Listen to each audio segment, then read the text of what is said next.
இப்பதான் அவர் ஸ்டார்ட் பண்ணியிருக்கிறார். நம்ம விஜய்க்கு யார் ஓட்டு போட போறாங்க, விஜய் யாரு கூட கூட்டணி சேர போறாரு, விஜய் என்ன பண்ண போறேன்னு எதுவுமே தெரியாது. இன்னும் அவர் வந்து கிளியர் கட்டா அவரோட கொள்கை என்ன, அவர் சும்மா ஜஸ்ட் நேம்சேக் கொள்கை என்னங்கிறது சொல்லிட்டாரு. சொல்லியிருக்காரு. பாஜக வந்து எங்களுக்கு கொள்கை எதுன்னு சொல்லிட்டாரு. அதான் சொல்றீங்க. சரி, இன்னைக்கு தாங்க அதிமுகவோட கொள்கை என்ன கேட்கிறேன். அதிமுகவினோட கொள்கை என்ன, அதுக்கு நீங்க சொல்ல முடியுமா? அவர்கள் எப்படி அதிமுக வந்துட்டு என்ன எப்படி கட்சி ஆரம்பிச்சாங்க?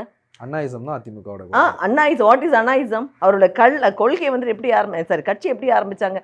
டிஎம்கே இருந்து பிரிஞ்சாங்க, அவங்களுக்குள்ள ஒரு கருத்து வேறுபாடாகி பிரிஞ்சாங்க. அந்த டைமிங் எந்த ஒரு கொள்கையுமே அவங்க இது ஒரு ஃபிலிம் ஸ்டார் எம்ஜிஆருக்குள்ள ஒரு ஃபிலிம் ஸ்டாருங்கிற ஒரு இதில் அவர் இது பண்ண அந்த வசீகரத்தில் அவர் ஆட்சி அமைச்சார், பிடிச்சாரு. அதுக்கப்புறமா ஜெயலலிதா அம்மையார் வந்தாங்க, இப்படி போனாங்க. இன்னைக்கு அவங்க ரெண்டு அந்த பிம்பங்கள் போனதுக்கு அப்புறம் சின்ன பின்னமாயிட்டு அவங்களோட கொள்கையை பற்றி எங்கேயாவது பேசுனாங்களா?